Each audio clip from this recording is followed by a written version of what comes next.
제 남편은 우리 부부의 미래를 위해 모은 돈 수억 원을 전부 시어머니께 맡겼습니다. 제가 친정어머니의 목숨이 달린 수술비 500만 원을 애원했을 때 그는 고개만 숙였죠. 바로 그 순간 깨달았습니다. 이 집에서 저는 가족이 아니었다는 것을.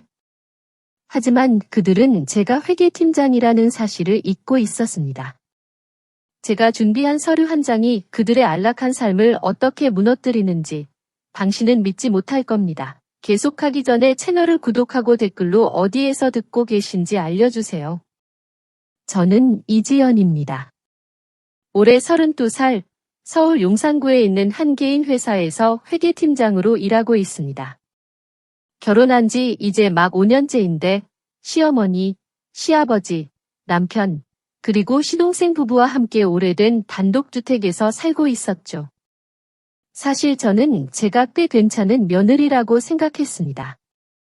새벽 일찍 일어나 식사를 준비하고 퇴근하면 또 부엌으로 달려가 저녁을 차리고 시키는 일은 불평 없이 해내면서 그저 가족이라는 이름으로 함께 살면 언젠가는 저를 진심으로 받아들여 줄 것이라고 믿었던 것 같아요. 하지만 제 착각이었습니다. 저는 제 친정어머니가 위급한 상황에 닥쳤을 때 겨우 500만 원이라는 돈 때문에 시댁 문턱에서 무릎을 꿇어야 했습니다. 시어머니는 단호하게 거절했고 제 남편은 그저 고개만 숙인 채 아무 말도 하지 않았죠. 그날 밤 저는 피눈물을 흘리며 결심했습니다. 이대로는 안 된다고. 이 모든 것을 끝내야 한다고. 그래서 다음 날 저는 제 손으로 이 모든 것을 끝냈습니다.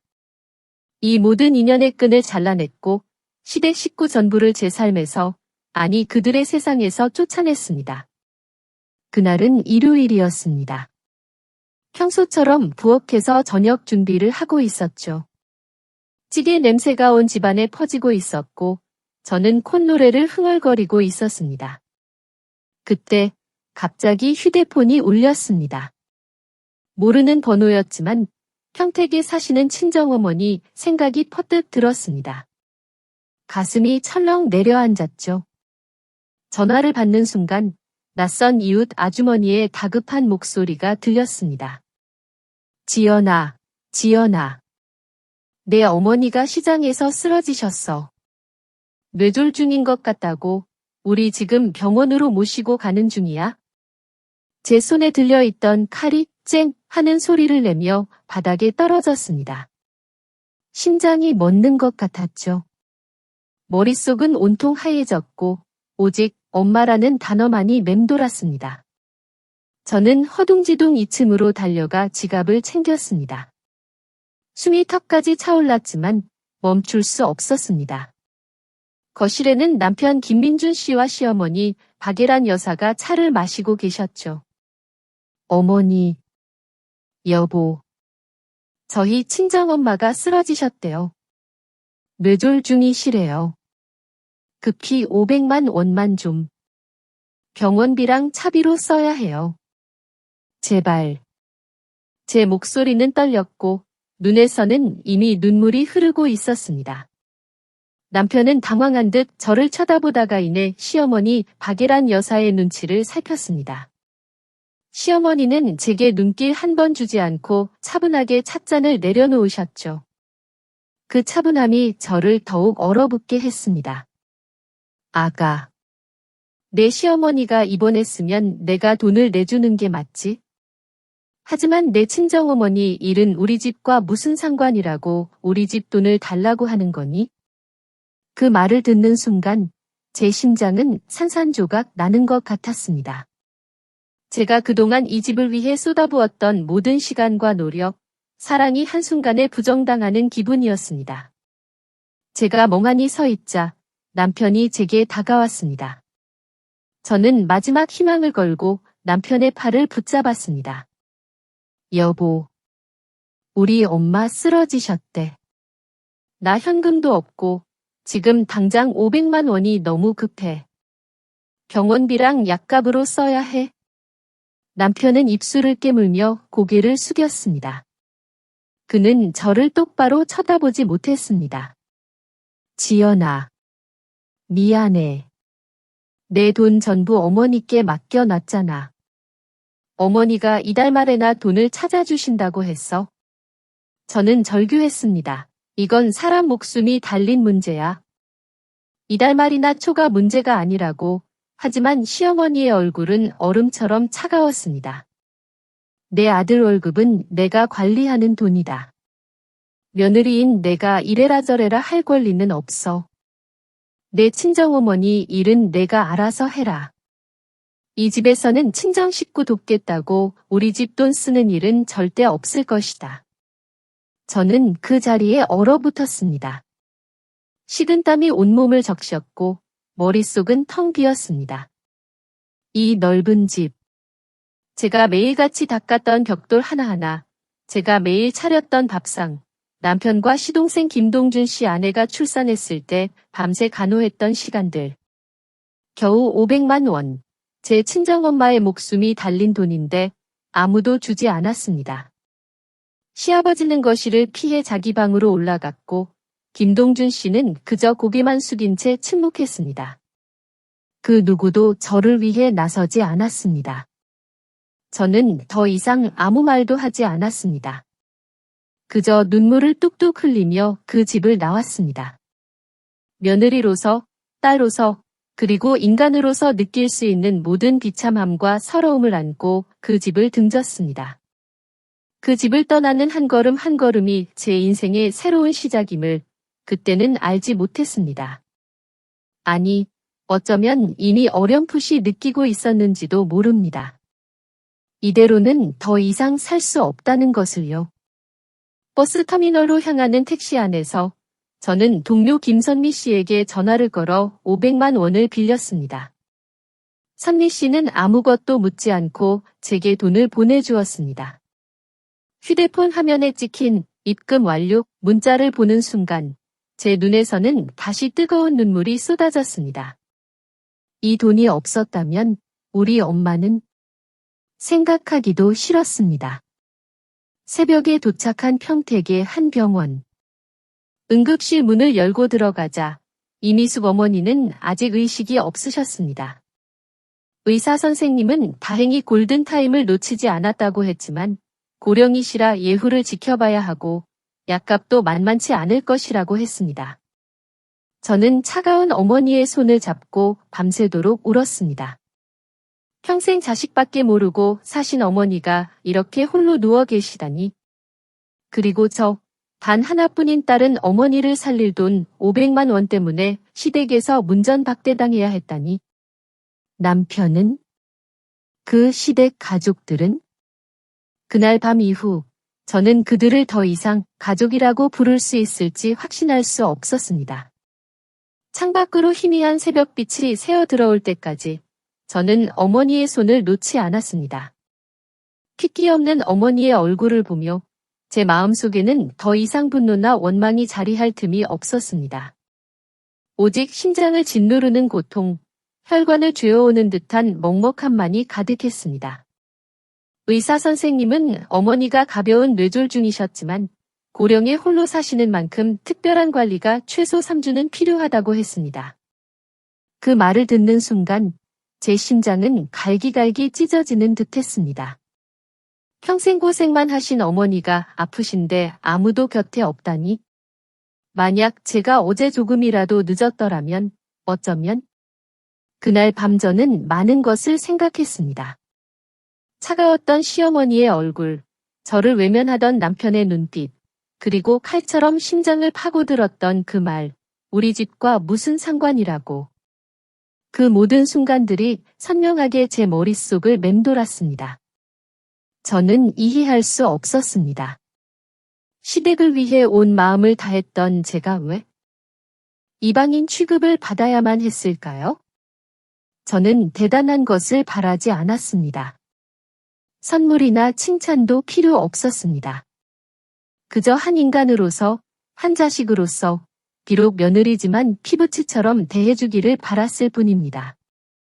저는 어머니의 손을 잡고 흐르는 눈물을 주체할 수 없었습니다. 제가 기댈 곳이라 생각했던 그 가족 속에서 저는 너무나 작고 외로운 존재였습니다. 그들은 제가 유용할 때만 저를 필요로 했던 것 같았습니다. 그리고 저를 낳아주고 평생을 희생하신 제 어머니는 그들에게 그저 남일 뿐이었죠. 다음 날 아침, 어머니는 아직 눈을 뜨지 못하셨습니다. 저는 간호사에게 잠시 어머니를 부탁하고 서울로 향했습니다. 그 집으로 돌아가고 싶어서가 아니었습니다. 제게는 아직 어머니가 계셨고 어머니를 돌보기 위해서는 제가 침착해야 했습니다. 계획을 세워야 했습니다. 시골길의 낡은 버스는 덜컹거리며 달렸습니다. 창밖으로 스쳐 지나가는 풍경처럼 제 마음속에서는 모든 것이 소용돌이치고 있었지만 겉으로는 아무렇지 않은 듯 평온한 얼굴을 하고 있었습니다. 깨져버린 가슴을 숨긴 채 오전 9시쯤 저는 집에 도착했습니다. 현관문을 열자마자 거실에서 들려오는 웃음소리가 들렸습니다. 아침 커피 향, TV에서 흘러나오는 가요 프로그램 소리. 모든 것이 어제와 똑같았습니다. 마치 아무 일도 없었던 것처럼요. 저는 거실로 들어섰습니다. 시어머니는 위아래로 저를 훑어보시더니 비아냥거리는 듯 입꼬리를 올렸습니다. 돌아왔니? 내 어머니는 어떠시고? 잘 해결됐니? 아니면 또 돈을 빌려야 했니? 저는 가방끈을 꽉 쥔 채 그 자리에 서서 천천히 대답했습니다. 어머니는 아직 중환자실에 계십니다. 의사 선생님이 조금만 늦었어도 큰일 날 뻔했다고 했습니다. 시어머니는 아무런 표정 변화 없이 여전히 담담한 목소리로 말씀하셨습니다. 다행이구나. 어제 빌린 돈은 빨리 갚아라. 이 집에 누가 되는 일 없도록. 저는 시어머니를 똑바로 쳐다보았습니다. 더 이상 물러서지 않았습니다. 어제 제가 고개를 숙였다면 평생 고개를 들 수 없을 것이라는 것을 분명히 알고 있었습니다. 네, 저는 이 집의 명예를 한 번도 더럽힌 적 없습니다. 하지만 이제부터 제 돈은 제가 결정하겠습니다. 제 월급은 제가 관리하고 민준 씨 월급도 민준 씨가 관리했으면 합니다.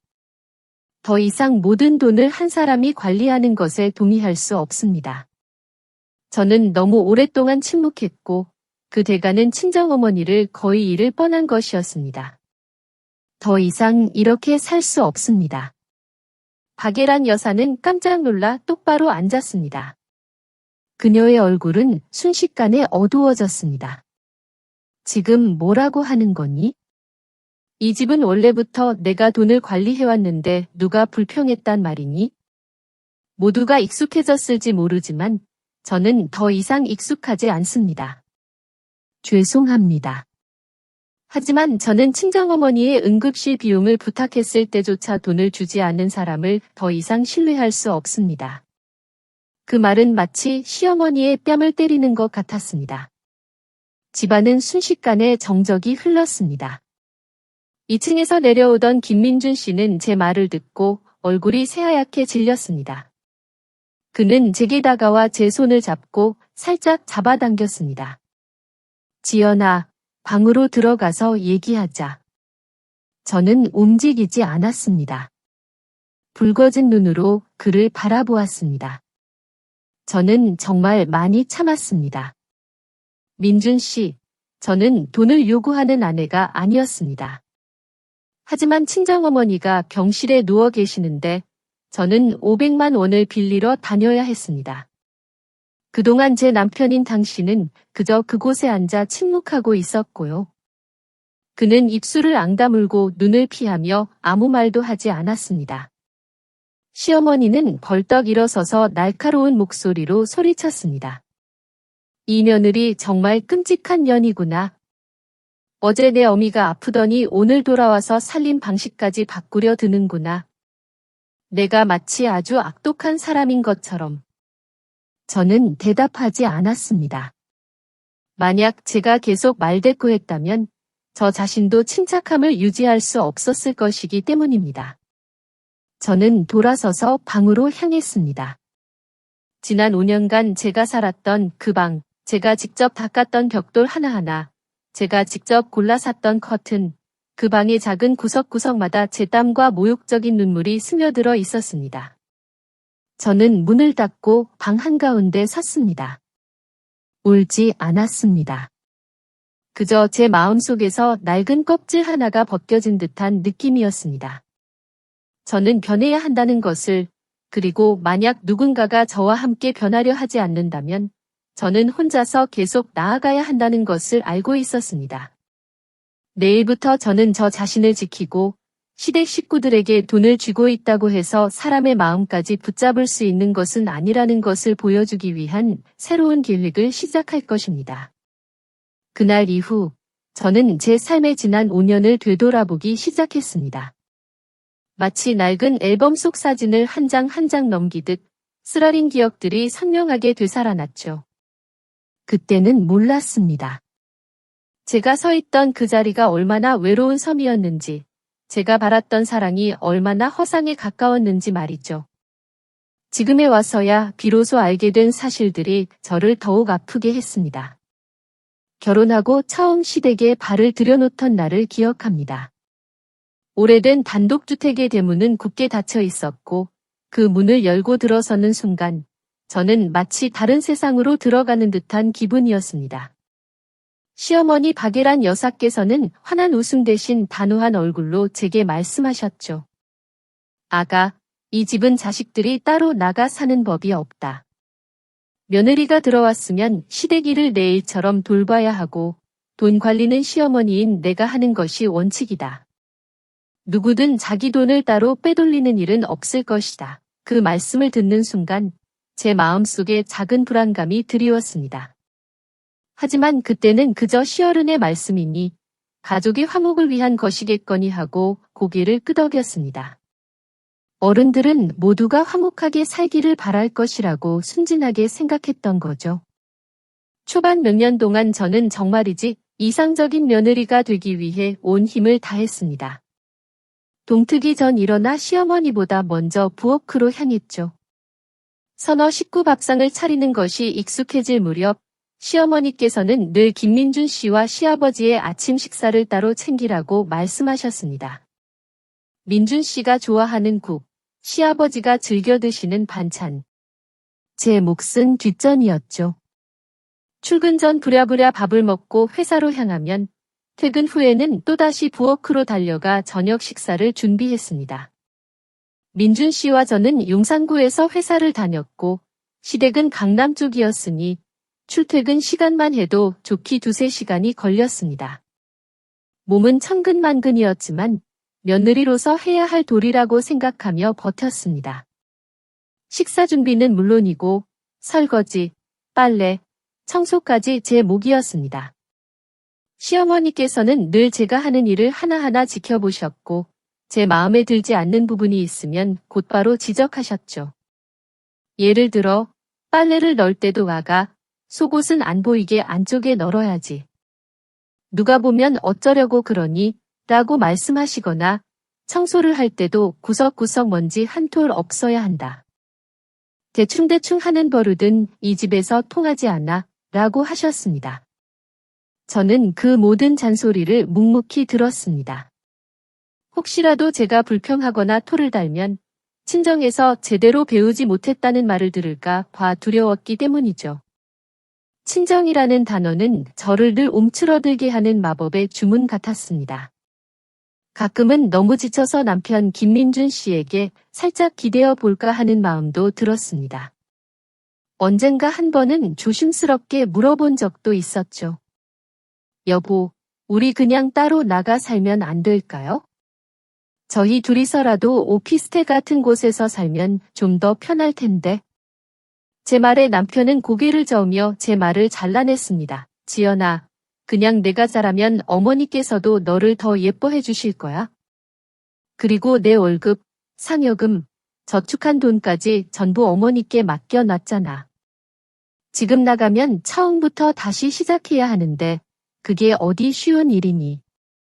그 말을 듣는 순간 저는 심장이 쿵 하고 떨어지는 기분이었습니다.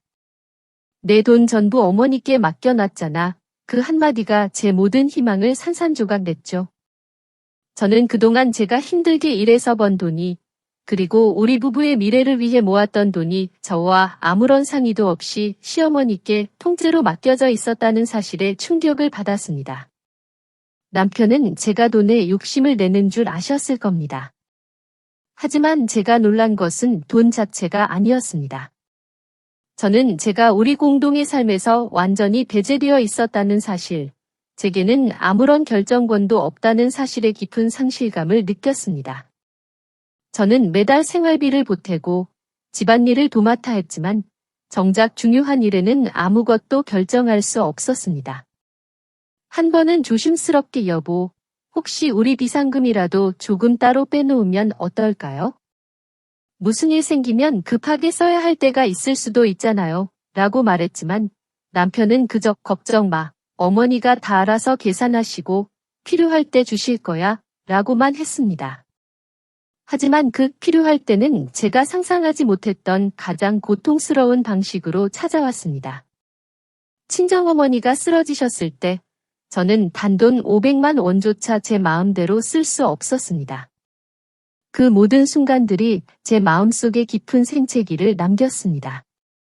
저는 그저 침묵하고 인내하고 희생하면 모든 것이 괜찮아질 것이라고 믿었습니다. 하지만 돌아온 것은 차가운 시선과 무관심뿐이었죠. 저는 그날 이후로 아주 작은 습관 하나를 들이기 시작했습니다. 제가 생활비로 낸 돈, 가족을 위해 썼던 돈, 시댁 식구의 병원비나 경조사비로 들어간 돈들을 몰래 기록하는 것이었습니다. 처음에는 그저 억울한 마음에 끄적거리는 정도였죠.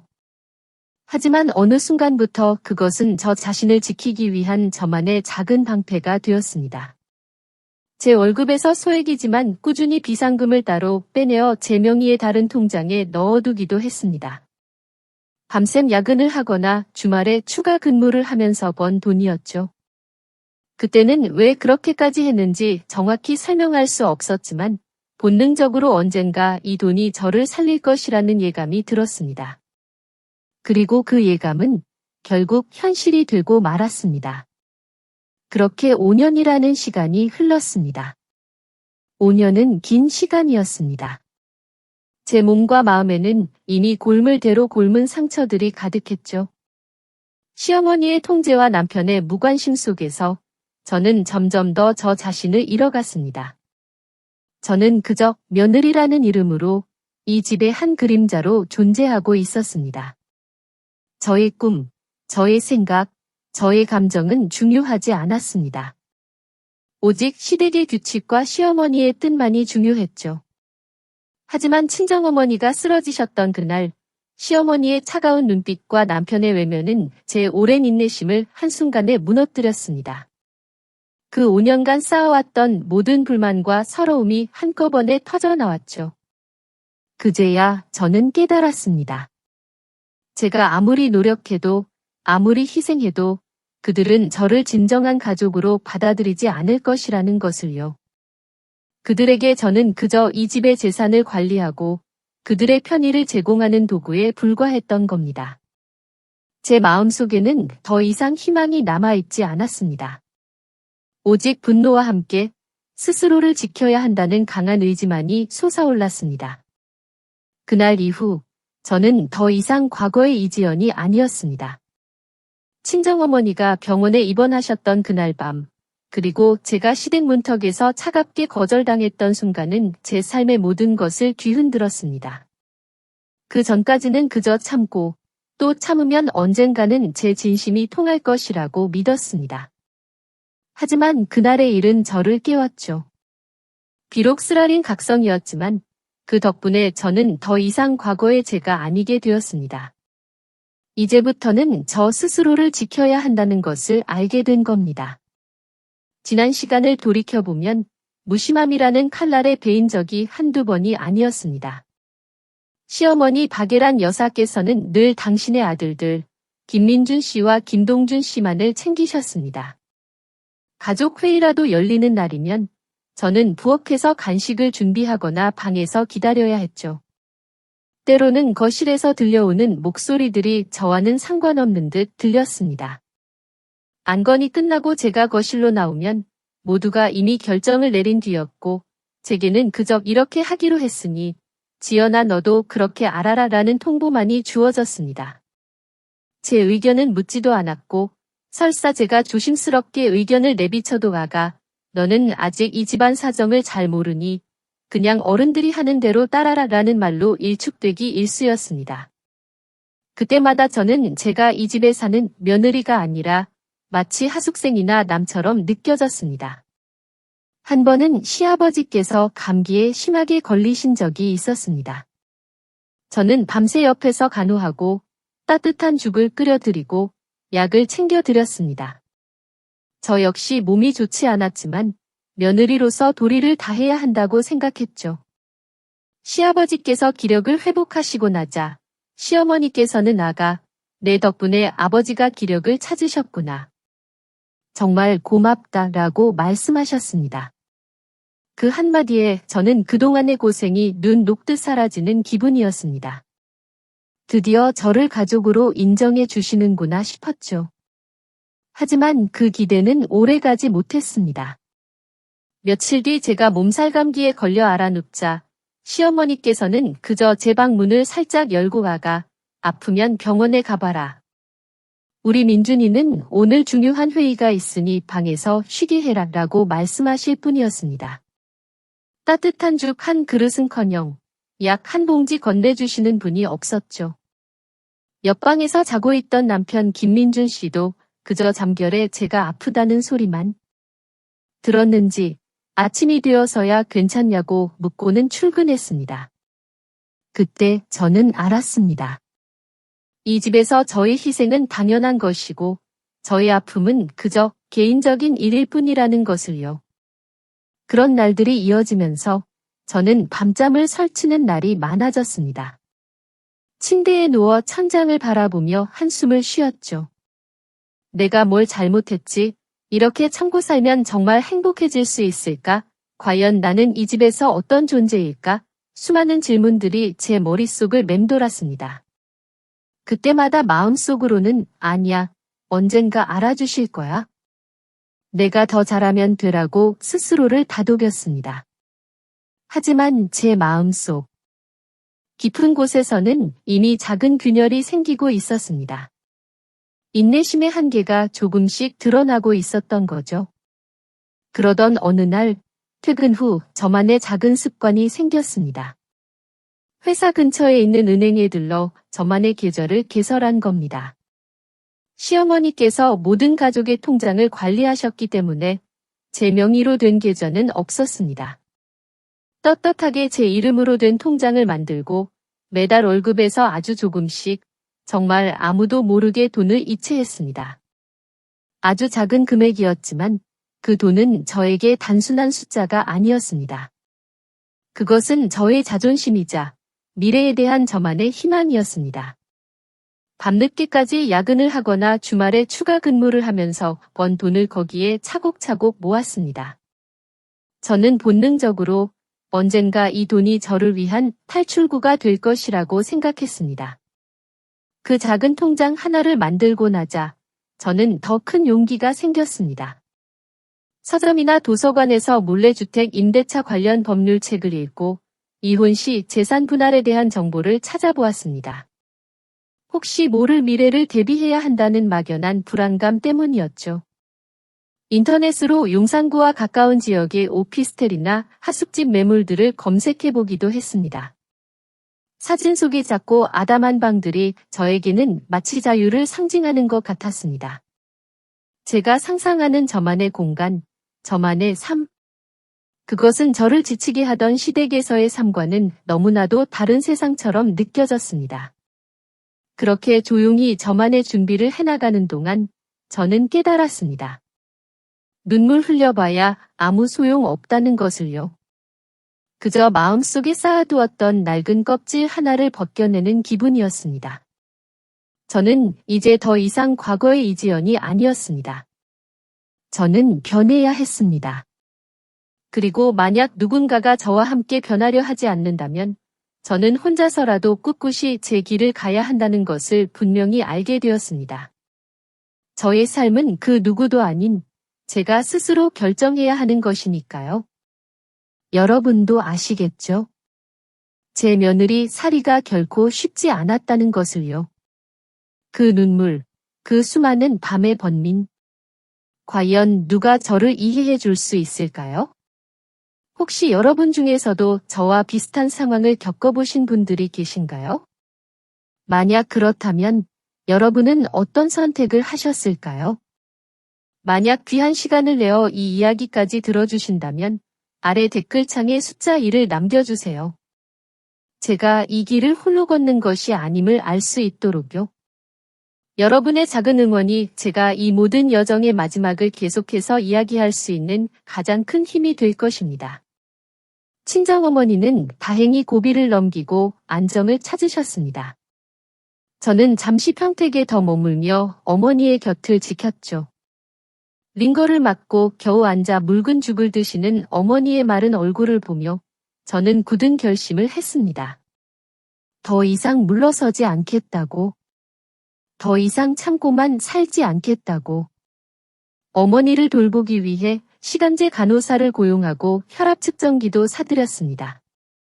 그리고 다시 서울로 향하는 버스에 몸을 실었을 때 제 마음은 더 이상 과거의 비참함에 갇혀 있지 않았습니다. 비록 눈물은 마르지 않았지만 제 심장은 강철처럼 단단해져 있었습니다. 서울 용산구 시댁에 도착한 것은 오전 9시가 조금 넘은 시간이었습니다. 대문을 열고 들어서자마자 거실에서는 웃음소리가 들려왔습니다. 평화로운 주말 아침 풍경이었죠. 고소한 커피 향과 TV에서 흘러나오는 활기찬 가요 프로그램 소리. 마치 어제 제가 지옥 같은 시간을 보냈던 그날 밤의 일은 아무것도 아니었던 것처럼 모든 것이 그대로였습니다. 그들의 세상은 단 한 조각의 균열도 없이 완벽해 보였습니다. 저는 천천히 거실로 들어섰습니다. 시어머니 박예란 여사께서는 찻잔을 들고 저를 위아래로 훑어보셨죠. 그 시선은 여전히 저를 하찮은 며느리로 여기는 듯했습니다. 입꼬리를 살짝 올리며 비아냥거리는 듯한 말투로 시어머니가 입을 열었습니다. 돌아왔니? 내 친정어머니는 어떠시니? 내가 없어도 알아서 잘 해결됐니? 아니면 또 돈을 빌려야 했니? 저는 그 자리에 꼿꼿이 서서 손에 든 가방끈을 꽉 움켜쥐었습니다. 제 목소리는 놀랍도록 차분했습니다. 느리지만 또박또박하게 말했죠. 어머니는 아직 중환자실에 계십니다. 의사 선생님이 조금만 늦었어도 큰일 날 뻔했다고 했습니다. 시어머니는 아무런 표정 변화 없이 제 말을 들으셨습니다. 그 무심함이 저를 더 이상 아프게 하지 않았습니다. 오히려 제 마음을 더욱 단단하게 만들었죠. 다행이구나. 어제 빌린 돈은 빨리 갚아라. 우리 집 명예에 누가 되는 일 없도록 말이야. 저는 시어머니를 똑바로 응시했습니다. 더 이상 고개를 숙이지 않았습니다. 어제 제가 이 집 문턱에서 고개를 숙였다면 앞으로 평생 고개를 들 수 없을 것이라는 것을 본능적으로 알았습니다. 네, 저는 이 집의 명예를 단 한 번도 더럽힌 적 없습니다. 하지만 이제부터는 제 돈은 제가 결정하겠습니다. 제 월급은 제가 관리하고 민준 씨 월급도 민준 씨가 직접 관리했으면 합니다. 저는 더 이상 모든 돈을 한 사람이 관리하는 것에 동의할 수 없습니다. 저는 너무 오랫동안 침묵했고 그 대가는 친정어머니를 거의 잃을 뻔한 것이었습니다. 더 이상 그렇게 살 수 없습니다. 제 말 한마디 한마디의 시어머니 박예란 여사의 얼굴이 순간 굳어졌습니다. 그녀는 앉아있던 자리에서 벌떡 일어나 똑바로 앉으셨죠. 얼굴에는 당혹감과 분노가 뒤섞여 있었습니다. 지금 뭐라고 하는 거니? 이 집은 원래부터 내가 돈을 관리해왔는데 누가 단 한 번이라도 불평했단 말이니? 다른 분들은 익숙해지셨을지 모르지만 저는 더 이상 익숙하지 않습니다. 죄송합니다. 하지만 저는 친정어머니의 응급실 비용을 부탁했을 때조차 돈을 주지 않은 사람을 더 이상 신뢰할 수 없습니다. 제 마지막 말은 마치 시어머니의 뺨을 세게 때리는 것과 같았습니다. 그 순간 거실에는 싸늘한 정적이 흘렀습니다. 시아버지와 시동생 김동준 씨는 고개를 숙인 채 아무 말도 하지 못했습니다. 바로 그때 2층에서 남편 김민준 씨가 내려왔습니다. 그는 제 말을 다 들었는지 얼굴이 새하얗게 질려 있었습니다. 그는 황급히 제게 다가와 제 손을 잡고 살짝 잡아당겼습니다. 지연아, 일단 방으로 들어가서 얘기하자. 그는 제 팔을 잡아 끌었지만 저는 꿈쩍도 하지 않았습니다. 저는 붉어진 눈으로 남편을 똑바로 쳐다보았습니다. 저는 정말 많이 참았습니다.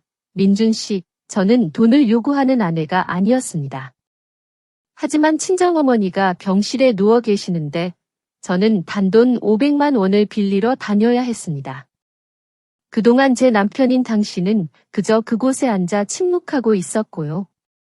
남편은 제 말에 입술을 앙다물고 눈을 피했습니다.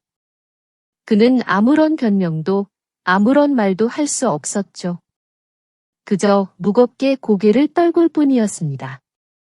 시어머니는 벌떡 일어서서 날카로운 목소리로 소리쳤습니다.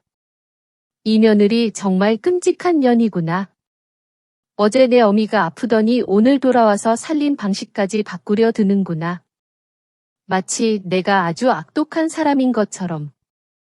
저는 더 이상 대꾸하지 않았습니다. 만약 제가 계속해서 말대꾸를 했다면 저 자신도 이성을 잃을 것이라는 것을 알았습니다. 저는 그저 침묵했습니다. 그리고는 제 가방에서 휴대폰을 꺼내 어제 제가 조용히 계약했던 오피스텔 계약서를 보여주었습니다.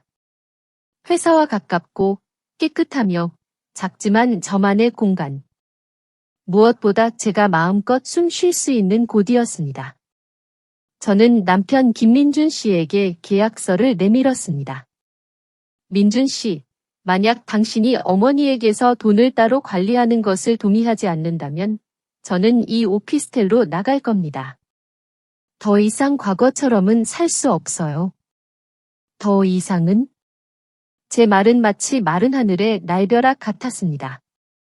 집안의 모든 사람들은 충격을 받은 듯 얼어붙었습니다. 아무도 제가 지난 5년간 순종적이고 인내심 많았던 며느리인 제가 이렇게 단호한 말을 내뱉을 수 있을 것이라고는 상상도 못했을 겁니다. 하지만 저는 더 이상 과거의 이지연이 아니었습니다. 저는 깨달았습니다. 인내심이 사랑을 가져다주는 것이 아니라 오히려 사람들을 더 억압하게 만든다는 것을요. 저는 돌아서서 제 방으로 향했습니다. 지난 5년간 제가 살았던 그 방, 제가 직접 닦았던 벽돌 하나하나, 제가 직접 골라 샀던 커튼, 그 방의 작은 구석구석마다 제 땀과 모욕적인 눈물이 스며들어 있었습니다. 저는 문을 닫고 방 한가운데 섰습니다. 울지 않았습니다. 그저 제 마음속에서 낡은 껍질 하나가 벗겨진 듯한 느낌이었습니다. 저는 변해야 한다는 것을, 그리고 만약 누군가가 저와 함께 변하려 하지 않는다면 저는 혼자서 계속 나아가야 한다는 것을 알고 있었습니다. 저는 옷장 문을 열었습니다. 차곡차곡 개켜져 있던 옷가지들을 꺼내 캐리어에 담기 시작했습니다. 침대 위에 놓인 낡은 이불, 지난 5년간 저의 지친 몸을 뉘었던 이불. 이 모든 것들이 저에게는 이제 과거의 굴레처럼 느껴졌습니다. 저는 더 이상 주저하지 않았습니다. 제 손으로 제 짐을 챙기면서 저는 제 삶의 새로운 장을 열고 있음을 직감했습니다. 이 집을 떠난다는 것은 단순히 거처를 옮기는 것이 아니었습니다. 그것은 제 영혼을 짓누르던 모든 속박에서 벗어나 진정한 자유를 찾아가는 첫걸음이었습니다. 제가 더 이상 이렇게 살 수 없다고 선언하며 방으로 들어선 그날 밤, 집안의 공기는 마치 얼음처럼 차갑게 굳어버렸습니다. 저는 침묵 속에서 캐리어에 옷을 담았습니다. 그 옷들은 지난 5년간 저희 며느리 사리를 함께 해온 흔적들이었습니다. 희망을 품었던 순간, 그리고 절망했던 순간들. 이제 모든 것이 과거가 되어가고 있었습니다. 저는 울지 않았습니다. 이미 너무 많이 아파서 더 이상 눈물조차 나지 않는 상태였으니까요. 그저 마음속의 깊은 고요함만이 자리했습니다. 늦은 밤, 제가 웨딩드레스를 접고 있을 때였습니다. 문이 조용히 열리더니 남편 김민준 씨가 들어섰습니다. 그는 저를 한참 동안 바라보더니 침대 가장자리에 말없이 앉았습니다. 그의 얼굴에는 피로와 함께 복잡한 감정이 뒤섞여 있었습니다. 지연아, 미안해. 그가 겨우 입을 열었습니다. 저는 고개를 들어 그의 눈을 보았습니다. 그의 눈에는 깊은 번민이 서려 있었습니다. 당신이 비겁했던 건 아니에요. 그저 엄마와 저 사이에 끼어 힘들어했을 뿐이라는 것도 알아요. 하지만 침묵이 길어질수록 불공평은 더 커진다는 것을 이제야 알겠어요. 어머니가 너무 하신 것도 맞고요. 저는 한숨을 내쉬었습니다. 저는 단 한 번도 당신에게 엄마와 저 둘 중 한 명을 선택하라고 강요한 적 없어요. 그저 당신이 이해하길 바랐을 뿐이죠. 만약 어머니가 잘못하셨다면 당신이 직접 꾸짖지 못할지언정 저더러 침묵하라고 강요하지는 말아야죠. 그는 천천히 고개를 끄덕였습니다. 며칠만 시간을 줘. 어머니와 제대로 이야기해보고 결정하고 싶어.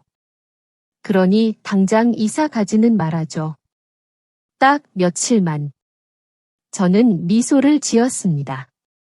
스빗은 미소였죠. 며칠 더 머무는 것은 당신을 기다려서가 아니에요. 아직 제 친정어머니가 편찮으시니까. 어머니가 걱정하시는 걸 원치 않아요. 하지만 당신도 너무 많은 기대를 하지 마세요. 저는 이제 과거의 제가 아니니까요. 민준 씨. 그날 밤은 결혼 5년 만에 제가 단 한 번도 깨지 않고 숙면을 취한 첫날 밤이었습니다. 비록 내일이면 제가 집이라고 불렀던 곳을 떠날 준비를 하고 있었지만 제 마음은 놀랍도록 평온했습니다. 제가 남편의 제안대로 며칠 더 시댁에 머물렀지만 집안 분위기는 완전히 달라졌습니다. 식사 시간에도 더 이상 수다스러운 대화나 웃음소리는 없었습니다. 모두가 서로를 경계하는 눈빛이었고 그 사이에서 오가는 말들은 낯설고 공허하게 느껴졌죠. 시어머니께서는 저와 눈도 마주치려 하지 않으셨지만 저는 예전처럼 고개를 숙이거나 억지로 친한 척하지 않았습니다. 저는 여전히 일찍 일어나 식사를 준비하고 빨래를 하고 청소를 했습니다. 하지만 그것은 더 이상 가족의 일원으로서가 아니라 그저 주어진 책임을 다하는 가사 도우미의 역할처럼 느껴졌습니다. 모든 행동은 명확하고 분명했습니다. 과하지도 부족하지도 않았죠. 더 이상 저 자신을 감정의 소용돌이 속에 내던지지 않았습니다. 매일 점심시간이면 틈을 내어 친정어머니께 전화를 걸어 안부를 여쭈었습니다. 어머니의 목소리는 점점 더 건강해지셨고 의사 선생님도 회복이 빠르다고 칭찬하셨다는 말에 제 마음은 한결 가벼워졌습니다. 제가 하는 모든 일은 오직 하나, 딸로서의 도리를 다하기 위함이었습니다. 어느 날 저녁, 제가 샤워를 하고 있을 때였습니다. 밖에서 서랍장이 열리는 소리가 희미하게 들렸습니다. 아주 작고 조심스러운 소리였지만 지난 5년간 이 방에서 살았던 저는 뭔가 이상하다는 것을 직감했습니다. 저는 조용히 문을 살짝 열어 밖을 내다보았습니다.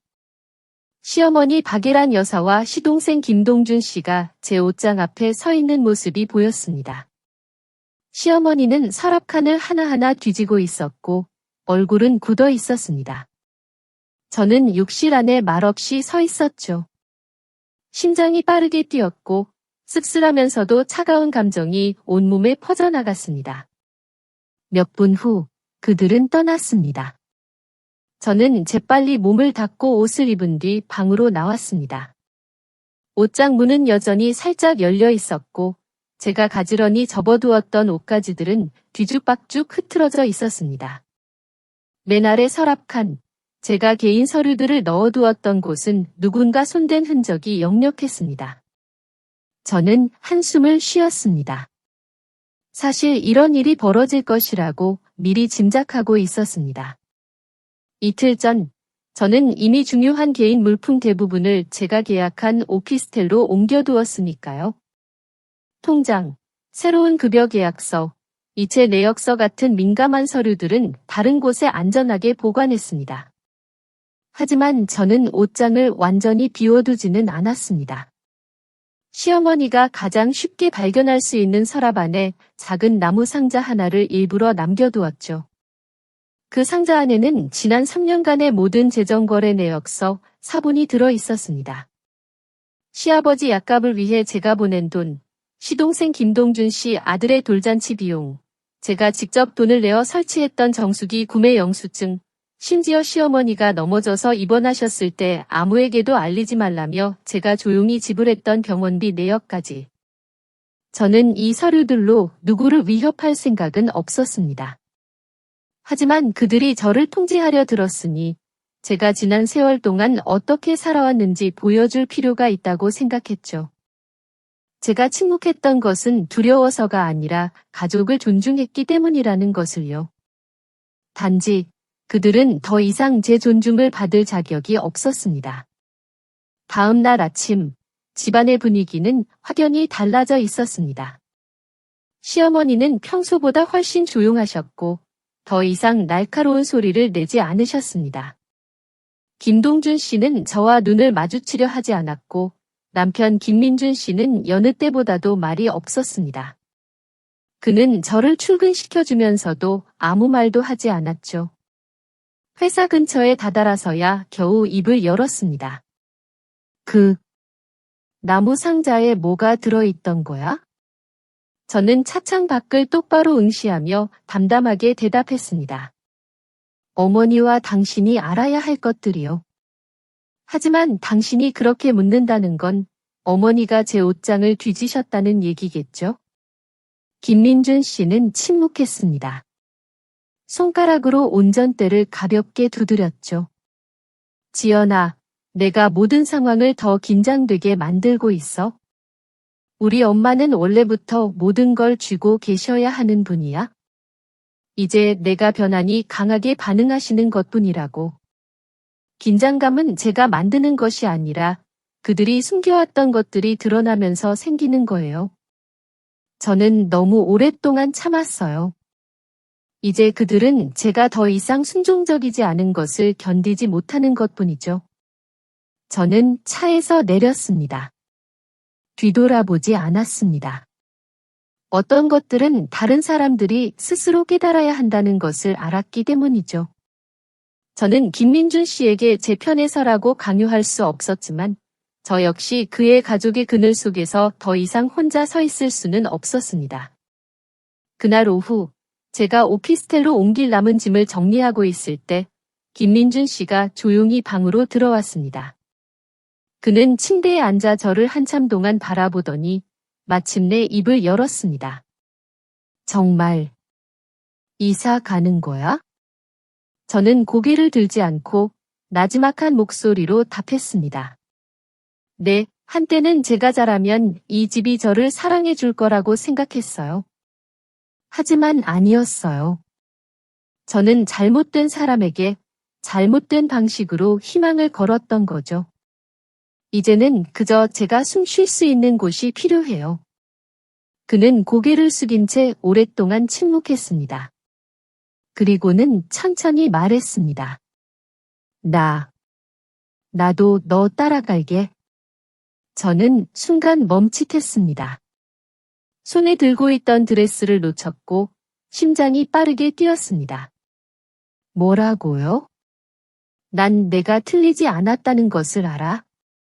우리 엄마가 너무 하신 것도 알았고. 하지만 난 그 중간에 끼어서 너와 엄마 둘 다 잃고 싶지 않았어. 하지만 어제 엄마가 그 상자 속 내용을 다 읽어보신 후에 한참 동안 말이 없으셨어. 엄마는 말은 안 했지만 난 알 수 있었어. 엄마가 찔렸다는 것을. 내가 얼마나 잘해왔는지 친딸보다도 더 잘해왔다는 것을 말이야. 내가 더 일찍 내 편에 서지 못한 게 잘못이지만 지금이라도 늦지 않았다면 나도 너와 함께 가도 될까? 저는 김민준 씨를 돌아보았습니다. 제가 수년간 인내하며 사랑했던 남자. 저는 서둘러 대답하지 않았습니다. 용서는 말로 오는 것이 아니라 시간과 행동으로 오는 것이니까요. 다시 잘 생각해 보세요.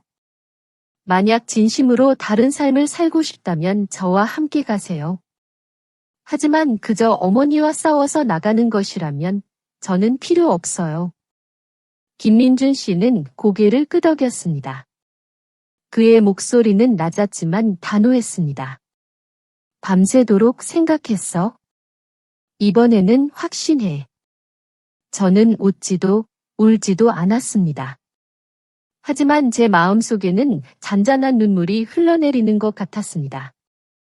어쩌면 모든 것이 아직 끝나지 않았을지도 모릅니다.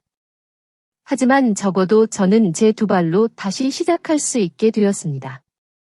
그날 아침, 김민준 씨는 자신의 개인 물품 몇 가지를 제가 계약한 오피스텔로 직접 옮기며 저와 함께 했습니다.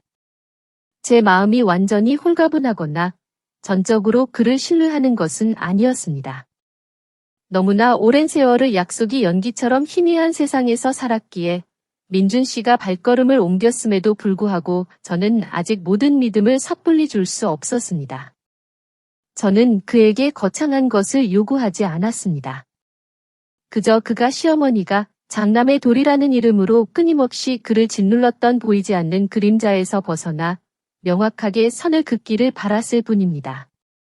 처음으로 김민준 씨는 침묵하며 고개를 끄덕였고 자신의 짐을 꾸리고 제가 옷장 속에 남겨두었던 낡은 나무 상자까지 직접 들고 따라왔습니다. 우리는 작지만 따뜻하고 사생활이 보장되는 오피스텔에 도착했습니다. 저는 발코니에 놓인 작은 화분들을 바라보며 생각했습니다. 평택에 계신 어머니는 이제 서서히 회복되고 계시죠.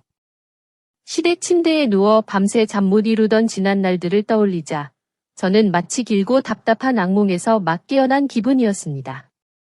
김민준 씨와 제가 새 오피스텔로 이사 온 후 우리의 삶은 확실히 달라졌습니다.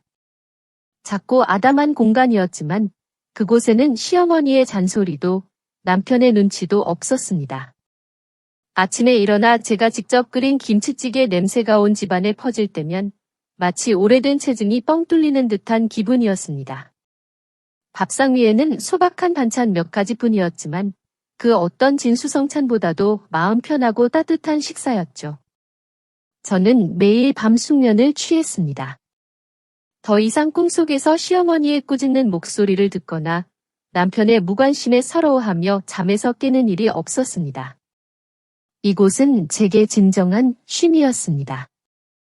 하지만 평온함은 그리 오래가지 않았습니다. 시어머니 박예란 여사께서는 쉽게 물러설 분이 아니었죠. 당신의 뜻을 거역하고 아들이 집을 나갔으니 분노가 하늘을 찌를 만도 했습니다. 저는 마음 한구석에 왠지 모를 불안감을 안고 있었습니다. 아니나 다를까 며칠 뒤 그 불안감은 현실이 되었습니다. 어느 날 저녁 김민준 씨가 평소보다 일찍 퇴근했습니다. 현관문을 열고 들어서는 그의 얼굴은 피로에 절어 있었고 그의 어깨는 축 처져 있었습니다. 그는 넥타이를 풀고 서류 가방을 소파에 툭 던지더니 그대로 바닥에 털썩 주저앉아 벽에 등을 기댔습니다. 마치 숨이 막히는 곳에서 겨우 빠져나온 사람 같았습니다. 여보, 무슨 일 있어요? 안색이 너무 안 좋아요. 저는 걱정스러운 마음에 그에게 물었습니다. 그는 고개를 들어 천장을 한참 동안 바라보더니 한숨을 길게 내쉬었습니다. 어머니가 회사에 전화하셨대. 저는 심장이 쿵 하고 내려앉는 것을 느꼈습니다. 예상했던 일이었습니다. 시어머니는 민준 씨를 말로 붙잡을 수 없으니 이제는 다른 수단을 쓰는구나 싶었죠. 뭐라고 하셨는데요? 김민준 씨의 목소리는 갈라져 있었습니다. 어머니가 부사장님께 직접 전화해서 내가 아내에게 꼬드김을 당해 사상이 이상해졌다고 하면서 개인적인 일 때문에 잠시 휴직시켜 달라고 하셨대. 저는 눈을 감았습니다. 화도 나지 않았습니다. 그저 슬펐습니다. 한때 제가 어머니라고 불렀던 그분이 제가 돈을 들이지 않는다는 이유만으로 제 남편의 직장 동료들 앞에서 저를 끔찍한 년이라고 매도하려 들다니. 시어머니의 권력욕이 얼마나 강한지, 그리고 그것을 지키기 위해 얼마나 비열한 수단까지 쓸 수 있는지 다시 한번 깨달았습니다. 지금 회사에서 내가 맡은 기술팀장 자리를 재조정하려고 검토 중이라고 해 부사장님이 어머니 말씀을 듣고 내 역할에 대해 다시 생각해 보신다고. 그의 목소리에는 깊은 절망감이 묻어 있었습니다. 저는 아무 말도 하지 않았습니다. 민준 씨도 더 이상 말을 잇지 못했죠. 우리는 알고 있었습니다. 이번 시험은 시어머니의 꾸짖음이나 경멸 어린 시선이 아니라는 것을요. 그것은 계산적이고 교활하게 파놓은 덫이라는 것을요. 민준 씨의 밥줄을 끊어 버리겠다는 협박이자 저를 짓밟고 그를 다시 당신의 통제 아래 두려는 교묘한 수단이었습니다. 그날 밤 저는 잠을 이루지 못했습니다. 민준 씨는 방에서 동료들과 통화하며 업무를 처리하고 있었습니다. 그는 괜찮다, 잘 대처할 수 있다고 말했지만 그의 목소리에는 지친 기색이 역력했습니다. 저는 그의 대화에 끼어들지 않았습니다. 하지만 저는 제가 무엇을 해야 하는지 정확히 알고 있었습니다. 저는 저 때문에, 아니 저와 함께하기 위해 낡은 집을 떠난 남자가 자신의 가족 때문에 날개가 잘리는 것을 보고만 있을 수 없었습니다. 저는 조용히 노트북을 열었습니다. 그리고 과거의 거래 내역서를 다시 꺼내 보았습니다. 남편 김민준 씨의 회사에 어려움이 닥쳤을 때 제가 개인적으로 회사 설비 구매 비용을 지원하고 공장 유지보 수비를 대신 지불했던 증거들이었죠. 심지어 민준 씨조차 몰랐던 일들이었습니다. 저는 그때 순종적인 며느리로서 남편을 돕는 것은 당연하다고 생각하며 아무에게도 알리지 않았습니다. 하지만 이제는 그것들을 꺼내야 할 때였습니다. 누군가가 교활한 게임을 벌이려 한다면 그 대가를 명예로 치르게 해야 했습니다. 저는 증오심으로 싸우고 싶지 않았습니다. 하지만 다른 사람들이 제가 쌓아온 모든 것을 짓밟은 것을 침묵하며 용납할 생각도 없었습니다. 이 전쟁은 제가 시작한 것이 아니지만 그들이 다시 불을 지폈으니 저는 더 이상 물러서지 않을 것입니다. 다음 날 아침, 저는 평소보다 일찍 일어났습니다. 창밖에는 보슬비가 내리고 있었고 작은 빗방울들이 발코니 너머로 희미하게 흩날렸습니다. 제 마음처럼 뿌옇고 아득한 풍경이었죠. 김민준 씨는 여전히 잠들어 있었습니다. 며칠 밤낮 없이 업무 스트레스에 시달려서인지 그의 얼굴은 지쳐 보였습니다. 저는 잠시 그를 바라보았습니다. 동정심에서가 아니라 제가 이 안전지대를 벗어나기로 선택했다면 누구도 대가를 치르지 않고 과거로 돌아갈 수 없다는 것을 분명히 기억하기 위해서였습니다. 저는 따뜻한 차를 한 잔 끓여 마시고 컴퓨터 앞에 앉아 편지를 쓰기 시작했습니다. 손으로 쓰는 편지도 아니었고 애원하는 편지도 아니었으며 고소장도 아니었습니다. 그것은 충분히 차분하고 충분히 단호하며 충분한 증거를 담은 정식 서한이었습니다. 저는 이 편지를 김민준 씨가 다니는 회사의 내부 이메일 주소로 발송했습니다. 이사회, 인사부, 그리고 재무부에 모두 보냈죠.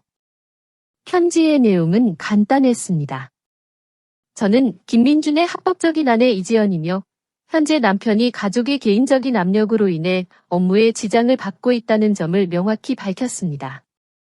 그리고 제가 과거 회사에 산업용 정수기 구매를 지원했을 때 서명했던 계약서, 공장 유지보수를 위해 개인적으로 선지불했던 비용 영수증, 그리고 2년 전 회사가 자금난을 겪었을 때 재정적 지원을 했다는 기록까지 첨부했습니다.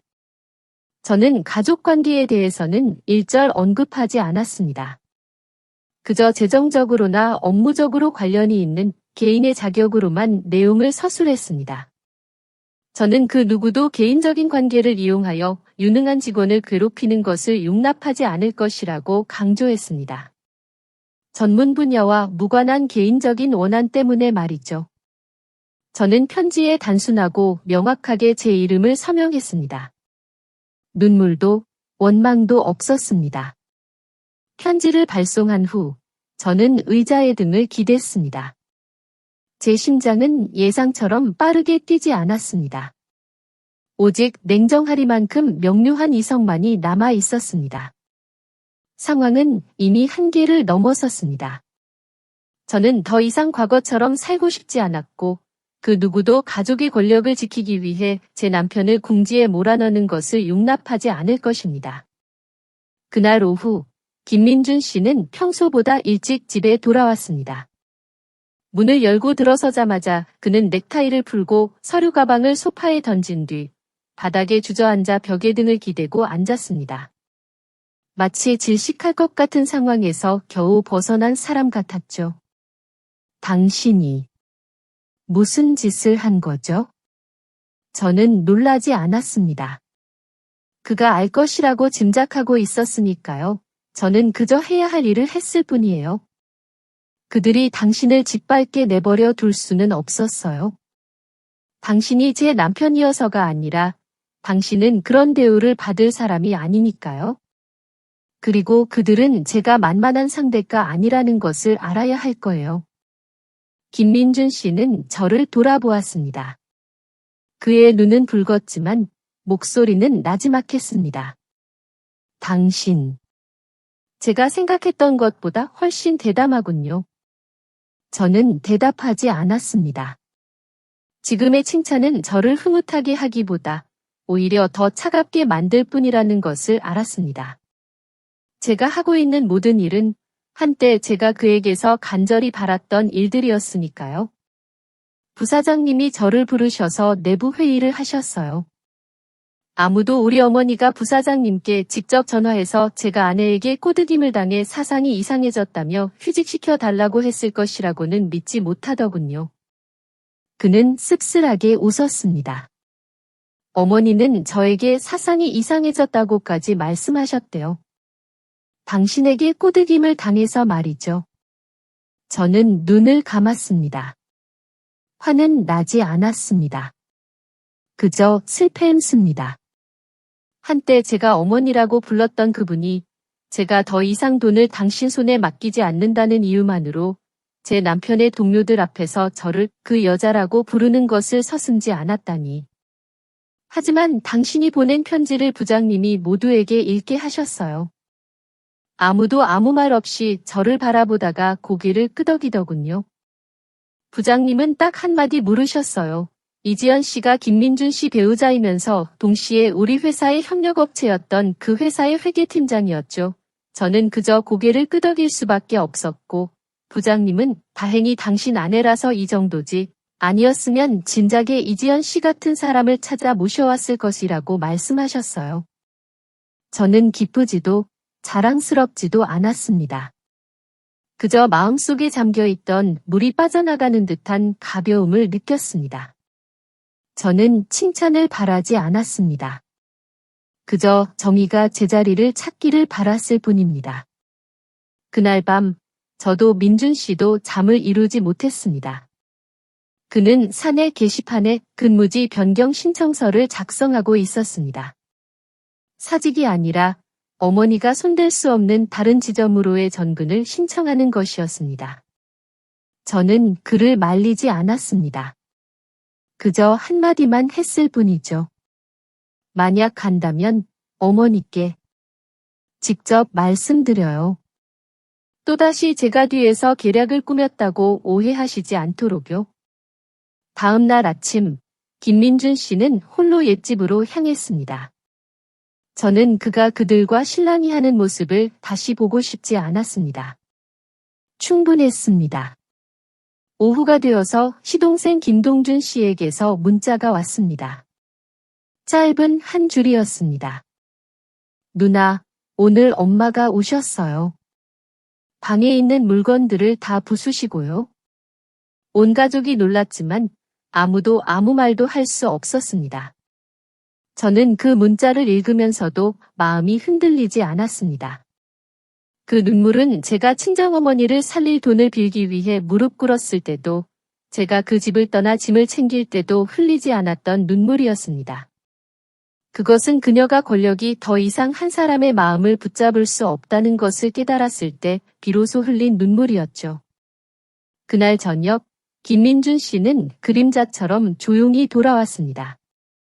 그는 오피스텔의 작은 방에서 저를 오랫동안 안아주었습니다. 그의 숨결에는 진정한 놓아버림이 느껴졌습니다. 착한 아들이라는 역할의 굴레를 벗어던지고 진정으로 따뜻한 남편이 되려는 의지. 저는 그가 어머니에게 무슨 말을 했는지 묻지 않았습니다. 그가 돌아왔다면 그것은 어머니에게 사과하기 위함이 아니라 자기 자신과의 오랜 갈등을 끝내기 위함이라는 것을 알았으니까요. 그리고 저는 그 순간부터 우리가 다시는 과거의 삶으로 돌아갈 수 없을 것이라는 것을 직감했습니다. 김민준 씨와 제가 작은 오피스텔에서 새 삶을 시작한 지 얼마 되지 않았을 때였습니다. 우리 둘 사이에는 처음으로 진정한 평화가 찾아온 듯했죠. 시어머니와의 모든 갈등이 일단락된 것처럼 보였습니다. 하지만 저의 직감은 아직 모든 풍파가 끝난 것이 아니라고 속삭였습니다. 오래된 습관처럼 마음 한편의 작은 경계심을 놓지 않았습니다. 그리고 역시나 제 예감은 틀리지 않았습니다. 어느 날 아침, 제가 출근 준비를 위해 차를 마시고 있을 때였습니다. 김민준 씨의 휴대폰이 요란하게 울렸죠.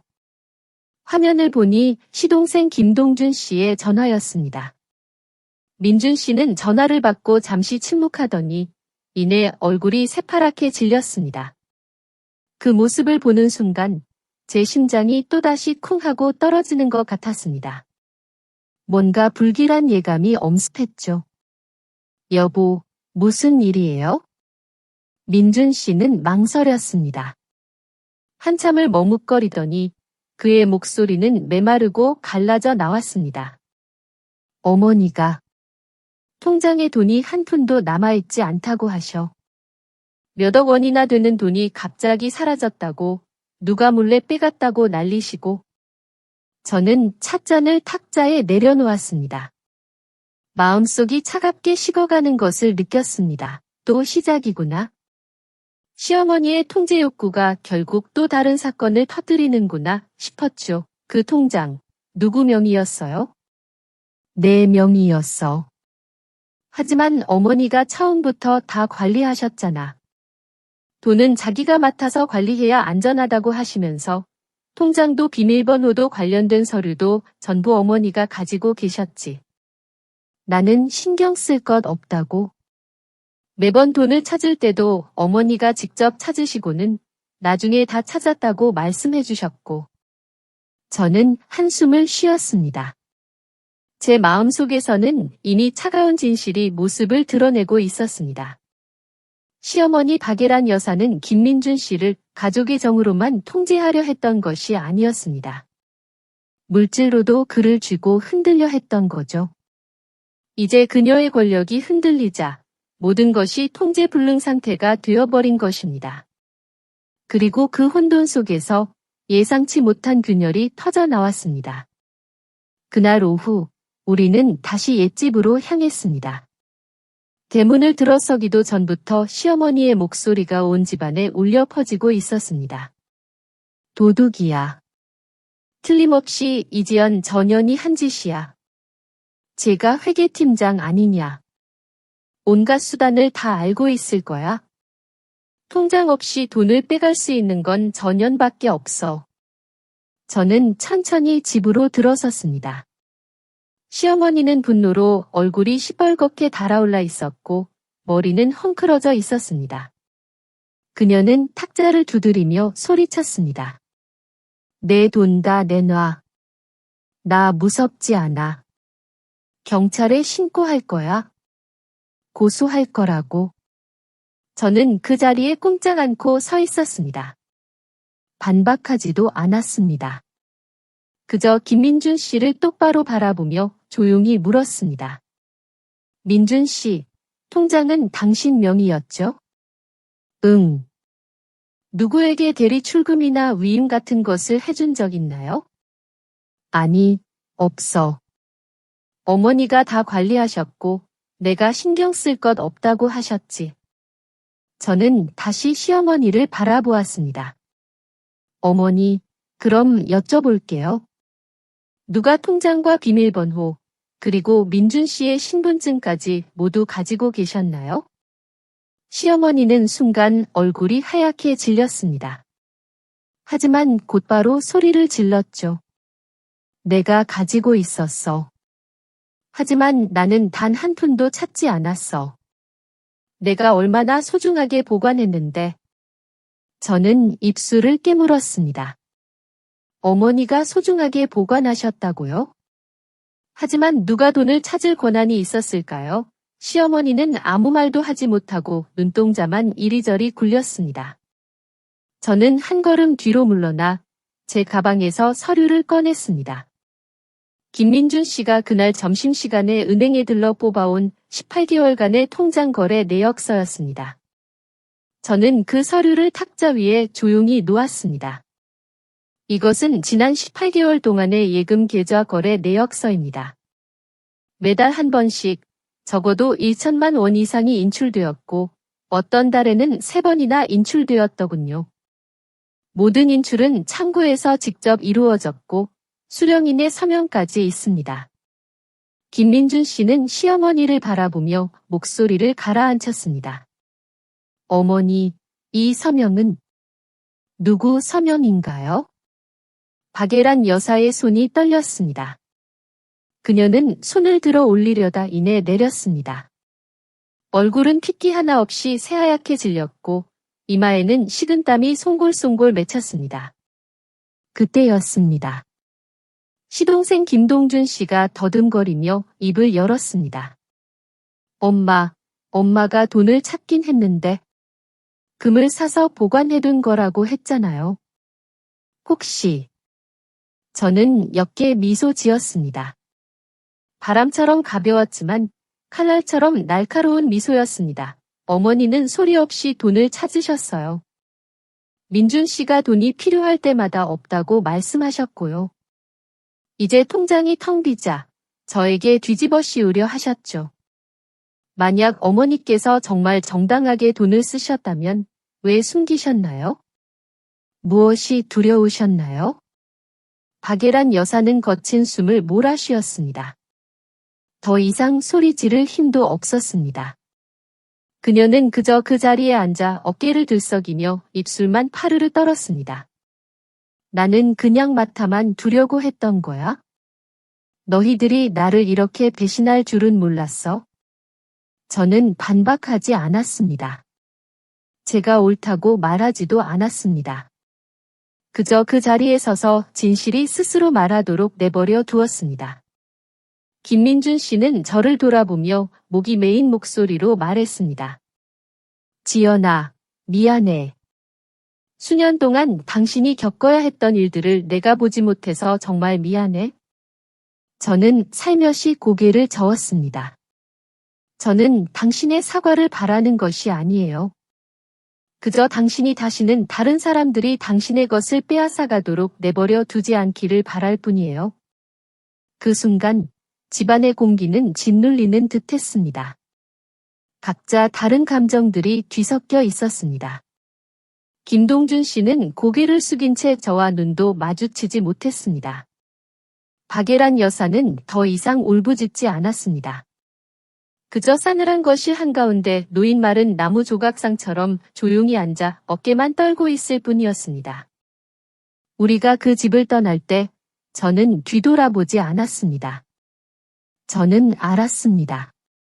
사람이 통제하며 살아가기를 선택하면 늘 권력을 잃을까 봐 두려워하며 살게 된다는 것을요. 그리고 권력을 잃었을 때 남는 것은 오직 공허함과 후회뿐이라는 것을요.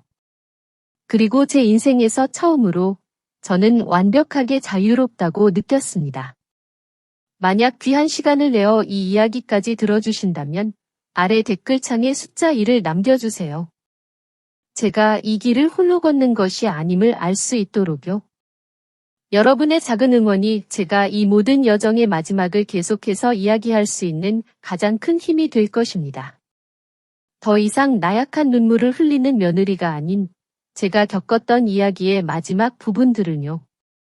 김민준 씨가 돌아온 그날 밤 이후 저는 그가 수년간 피하려고 했던 경계선에 도달했음을 알았습니다. 제 눈에는 그는 더 이상 어머니의 말에 고개만 숙이는 남자가 아니라 진실에 맞설 줄 아는 사람으로 성장하고 있었습니다. 비록 그 진실이 얼마나 고통스럽다 할지라도 말이죠. 작은 오피스텔에서의 삶은 비좁았지만 평화로웠습니다. 더 이상 시어머니의 잔소리도 시댁 식구들이 한 푼 한 푼을 감시하고 출퇴근 시간을 확인하는 일도 없었습니다. 우리는 소박한 식사를 했지만 마음만은 가벼웠습니다. 가끔은 계란을 넣은 라면 한 그릇이 예전 시댁에서 먹던 10가지가 넘는 진수성찬보다 더 맛있게 느껴지기도 했습니다. 하지만 저는 폭풍이 그리 쉽게 멈추지 않을 것이라는 것을 알았습니다. 일주일 후 회사에 있던 김민준 씨에게 전화가 걸려왔습니다. 그의 목소리는 어딘가 이상했습니다. 불안하면서도 긴장감이 서려 있었죠. 여보, 어머니가 나보고 집에 오라고 하셔. 재산 관련해서 중요한 이야기가 있대. 당신도 같이 갈 수 있을까? 저는 망설였습니다. 그 집에 다시 돌아가고 싶지 않았으니까요. 하지만 시어머니 박예란 여사가 직접 재산을 언급하셨다면 분명 단순한 문제가 아닐 것이라는 것을 저도 알았습니다. 그날 오후 우리는 함께 옛집으로 향했습니다. 현관문을 들어서기 전 저는 깊은 숨을 들이쉬었습니다. 제 마음속에는 더 이상 분노는 없었습니다. 오직 경계심만이 남아 있었죠. 이 싸움은 더 이상 시어머니와 며느리 사이의 개인적인 다툼이 아니었습니다. 그것은 정의와 권력 사이의 경계선을 정하는 싸움이었습니다. 시어머니는 거실에 앉아 계셨습니다. 그녀의 옆에는 큰 나무 상자가 놓여 있었는데 그 안에는 수십 장의 등기부 등본, 부동산 관련 서류, 옛 주택 매매 계약서 사본, 그리고 김민준 씨 명의의 은행 통장까지 가득 들어 있었습니다. 시동생 김동준 씨도 그곳에 앉아 있었는데 그의 얼굴은 어두웠고 마치 무언가를 억누르는 듯 손을 꽉 쥐고 있었습니다. 박예란 여사는 저를 바라보며 계산적인 눈빛으로 말했습니다. 앉아라. 오늘은 내가 욕하거나 비난하지 않을 것이다. 그저 분명하게 이야기할 뿐이다. 저는 앉지 않았습니다. 김민준 씨 옆에 꼿꼿이 서서 담담하게 말했습니다. 어머니께서 돈과 관련된 이야기를 하고 싶으시다면 듣겠습니다. 하지만 정으로 거래를 하려 하신다면 저는 참여하지 않겠습니다. 시어머니는 비웃는 듯 입꼬리를 올렸지만 반박하지는 않았습니다. 그녀는 종이 상자를 김민준 씨 쪽으로 밀어 넣었습니다. 이것이 이 집안의 모든 재산이다. 주택, 땅, 통장, 그리고 나와 내 아버지가 예전에 동업했던 작은 회사 주식까지. 모든 것이 현재 내 명의로 되어 있거나 너희 아버지와 나의 공동 재산이다. 김민준 씨는 눈썹을 찌푸렸습니다. 어머니, 대체 무슨 말씀을 하시는 거예요? 내게 말하는 것이다. 만약 내가 이 집 재산에서 한몫받고 싶다면 다시 이 집으로 돌아와라. 하지만 저 여자와 함께 따로 살겠다면 나는 유언장을 다시 쓸 것이다. 너에게는 한 푼도 주지 않을 것이다. 거실은 순식간에 정적이 흘렀습니다. 김민준 씨의 손이 꽉 쥐어졌고 김동준 씨는 눈썹을 찌푸리며 이해할 수 없다는 표정을 지었습니다. 아마도 그조차 어머니가 재산을 가지고 친아들을 협박할 것이라고는 생각지 못했을 겁니다. 저는 여전히 침묵했습니다. 김민준 씨가 먼저 입을 열어야 한다고 생각했으니까요. 하지만 뜻밖에도 박예란 여사가 제게로 시선을 돌리며 큰 소리로 말했습니다. 그리고 너는 기억해라. 이 집에 뭐가 있든 내 차지는 아니다. 너는 그저 며느리일 뿐이고 이제는 따로 살면서 돈 한 푼 보태지 않지 않느냐. 나중에 민준이에게 뭔가 생기면 내가 한몫 받을 거라고 생각하는 것이냐? 꿈도 꾸지 마라. 저는 시어머니를 오랫동안 바라보았습니다. 반박하지도 대꾸하지도 않았습니다. 그저 딱 한마디, 그 한마디 질문을 조용히 던졌습니다. 그 한마디의 거실 전체가 숨을 죽였습니다. 그럼 어머니, 지난 5년간 제가 며느리로 살면서 이 집에 얼마나 많은 돈을 보탰는지 말씀해 주실 수 있나요?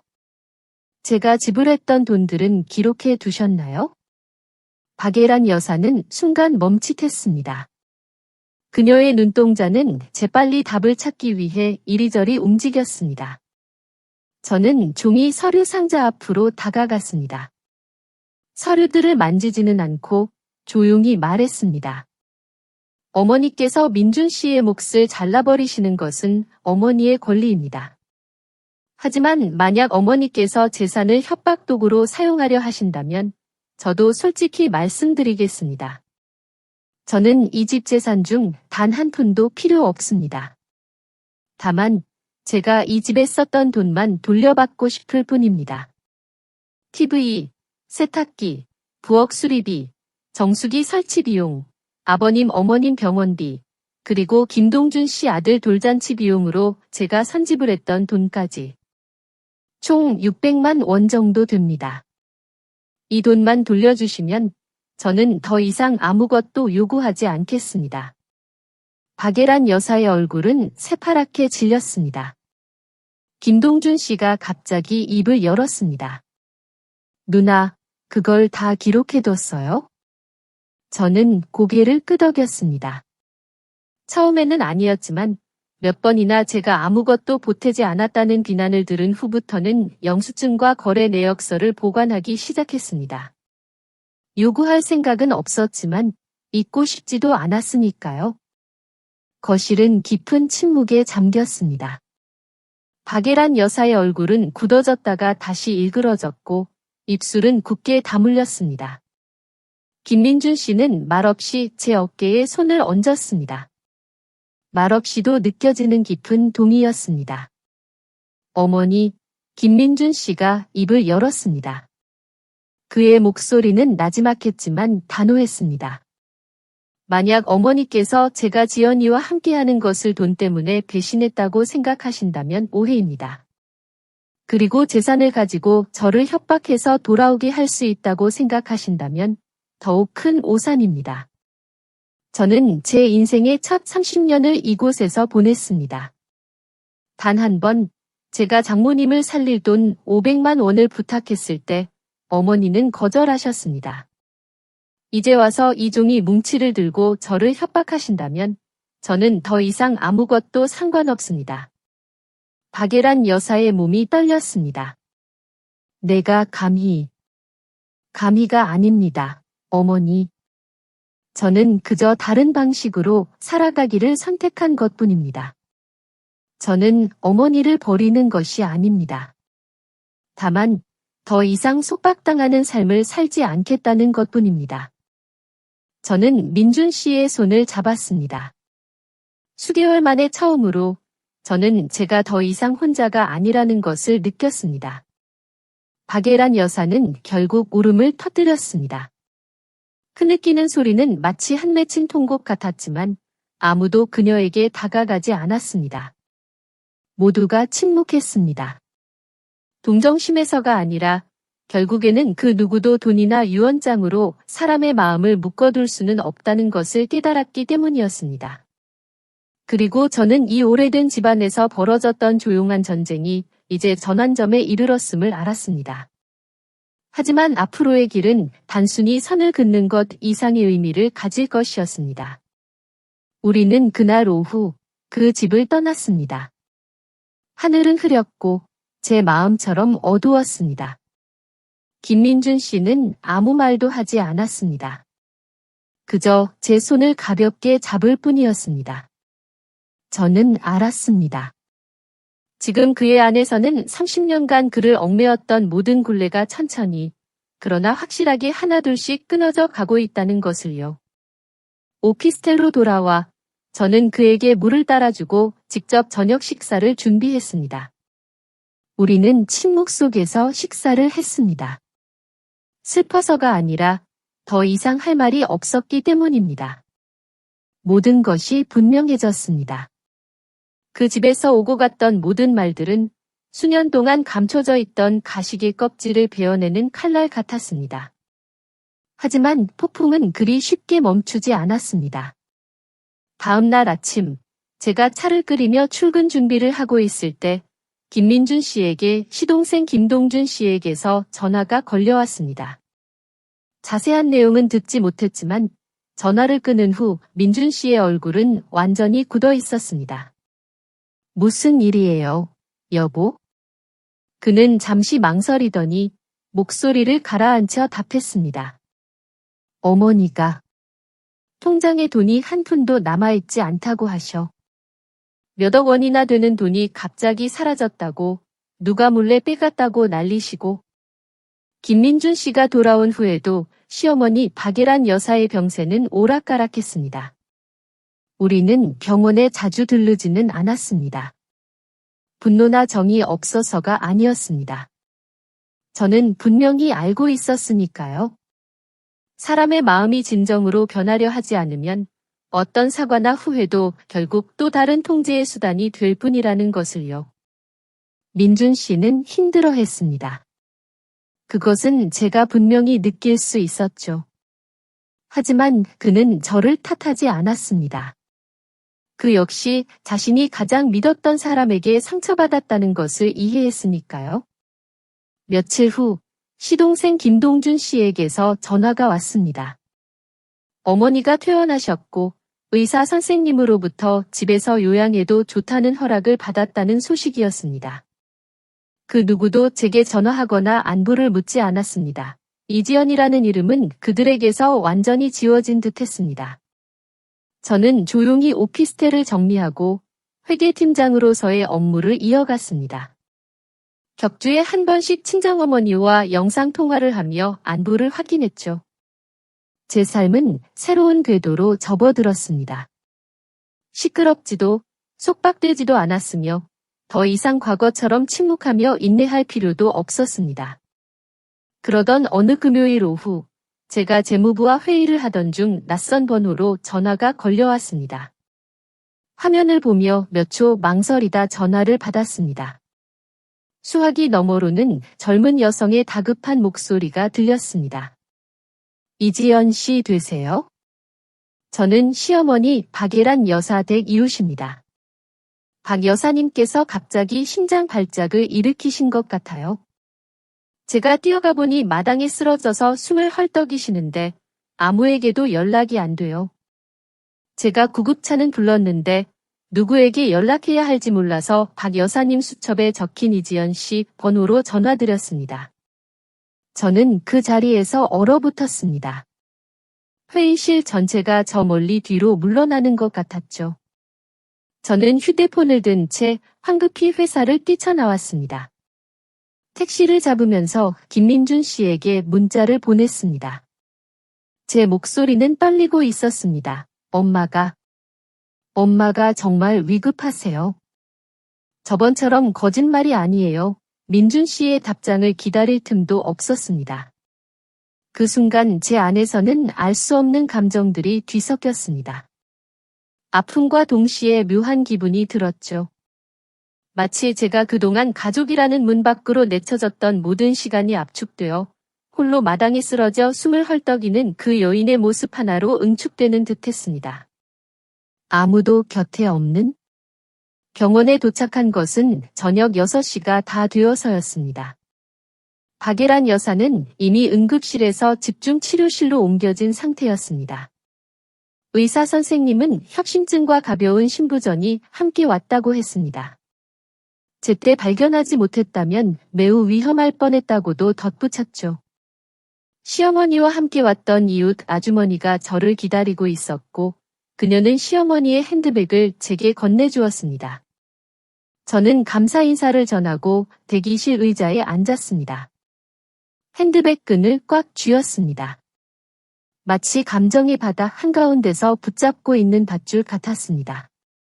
의사 선생님의 허락을 받고 면회실로 들어섰을 때 시어머니는 침대에 조용히 누워 눈을 감고 계셨습니다. 혈압 측정기가 팔에 끼워져 있었고 심박수는 여전히 불안정했습니다. 저는 그녀를 바라보았습니다. 언제부터였을까요? 제 눈가는 이미 촉촉해져 있었습니다. 저는 침대 옆에 앉아 아무 말도 하지 않았습니다.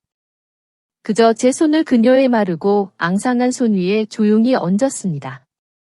그 손은 한때 수없이 저를 꾸짖었던 손이었죠. 얼마 후 시어머니가 희미하게 눈을 떴습니다. 저를 보더니 손을 움찔하며 빼려 했지만 제가 이미 붙잡고 있었습니다. 너였구나. 그녀의 목소리는 갈라져 있었고 숨이 끊어질 듯 가빴습니다. 네, 접니다. 의사 선생님이 말씀하시길 조금만 늦었어도 위험할 뻔했다고 했습니다. 어떻게 알고 왔니? 이웃 아주머니가 연락드렸어요. 어머니 수첩에 제 번호가 적혀 있었어요.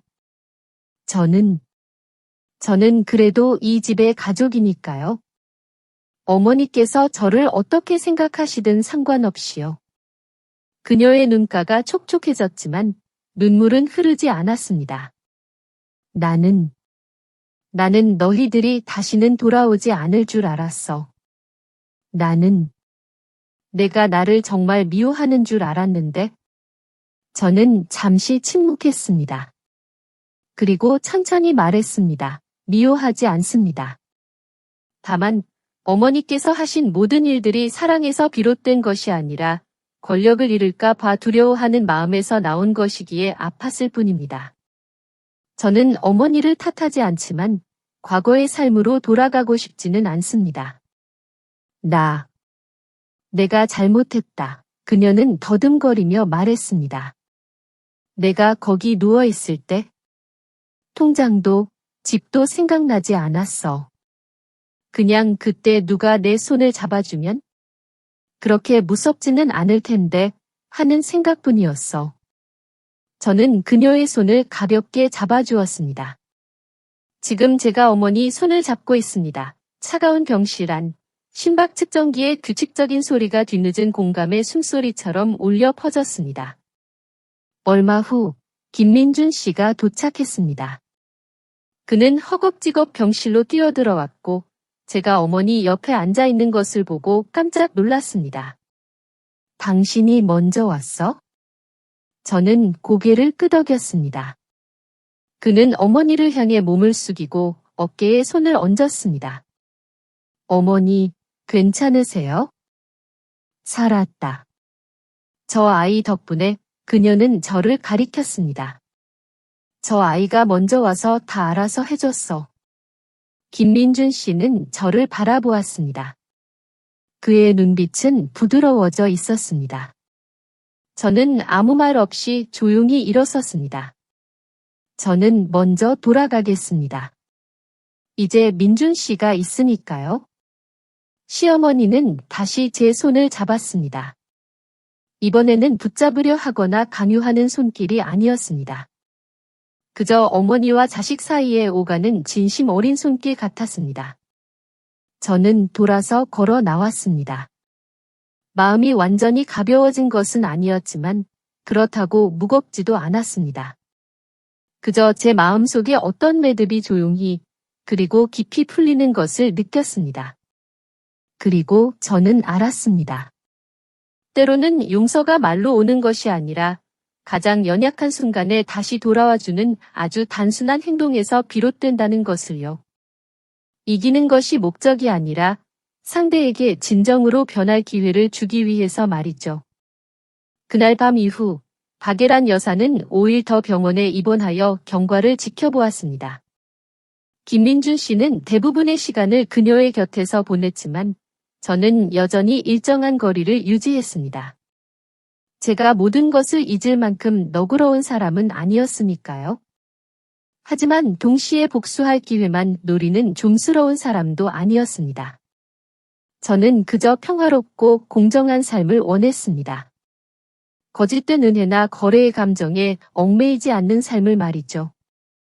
10월의 어느 아침, 건조하고 옅은 햇살이 병원 복도를 야른 먼지처럼 덮고 있었습니다.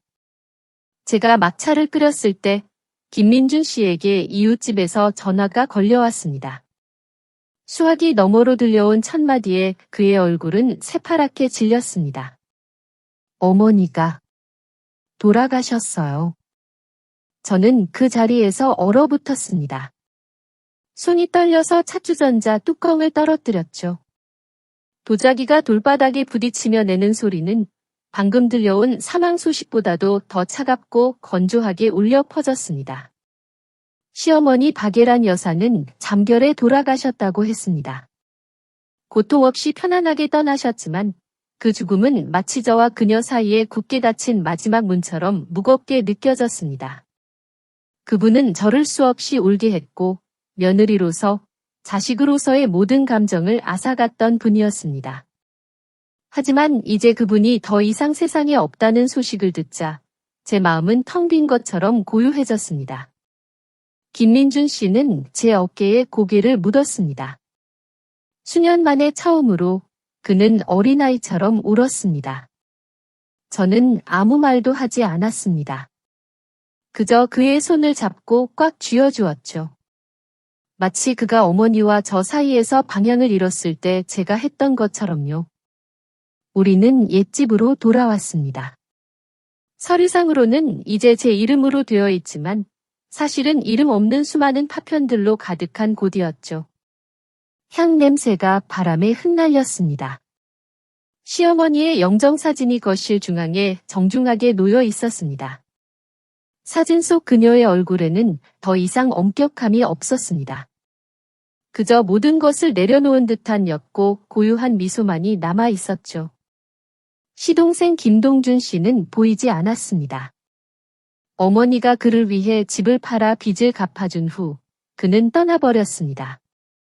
아무도 그가 어디서 무엇을 하며 사는지 알지 못했죠. 박예란 여사께서 찾아보려 했지만 돌아오는 것은 끊어지는 전화벨 소리뿐이었습니다.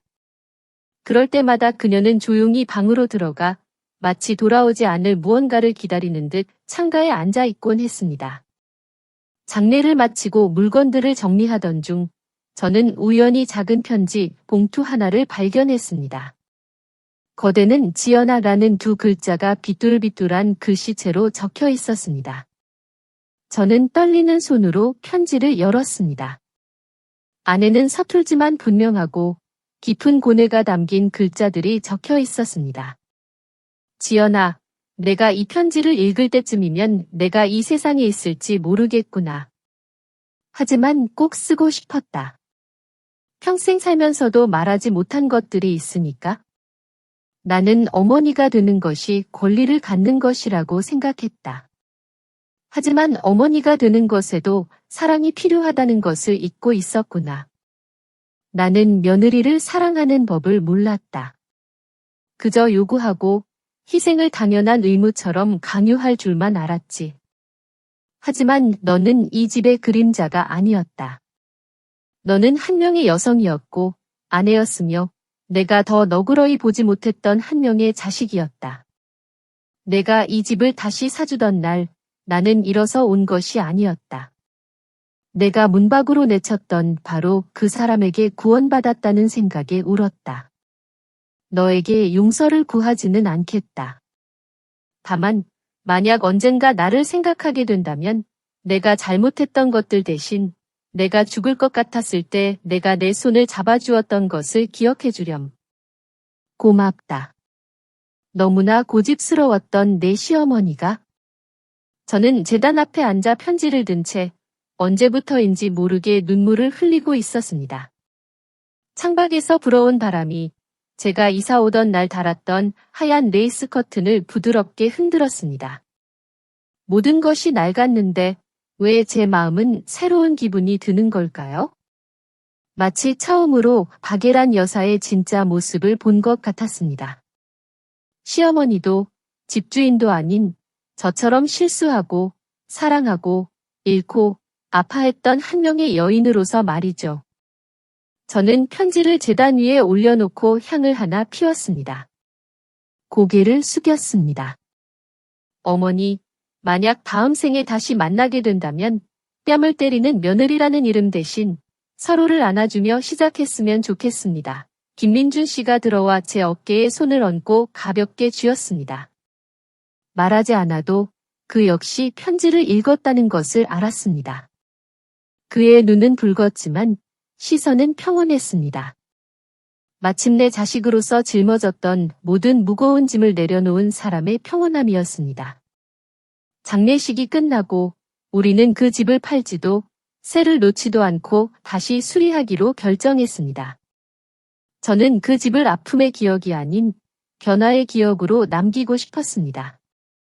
원망에서 수용으로, 엄격함에서 부드러움으로, 시어머니와 며느리에서 모든 것이 불가능해 보였을 때 용서하는 법을 배웠던 두 여성의 이야기로 말이죠. 한 달 후, 낯선 번호로 전화가 걸려왔습니다. 김동준 씨였습니다. 그의 목소리는 쉬어 있었습니다. 누나, 엄마 돌아가셨다면서요? 저는 미처 못 갔어요. 지금 어디니? 아주 멀리요. 하지만 돌아갈 거예요. 상복을 입지도 권리를 주장하지도 않을 겁니다. 그저 엄마께 향 하나 피우고 싶어서요. 저는 대답하지 않았습니다. 그저 문은 열려 있다고 말했죠.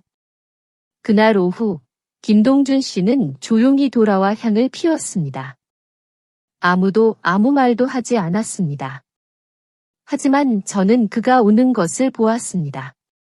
마치 인생에서 가장 소중한 것을 잃고 다시는 되돌릴 기회가 없는 어린아이처럼 울었습니다. 저는 그를 안아주지 않았습니다. 하지만 그가 돌아갈 때 어머니의 편지를 손으로 베껴 쓴 편지 봉투 하나를 건네주었습니다. 저는 그저 말했습니다.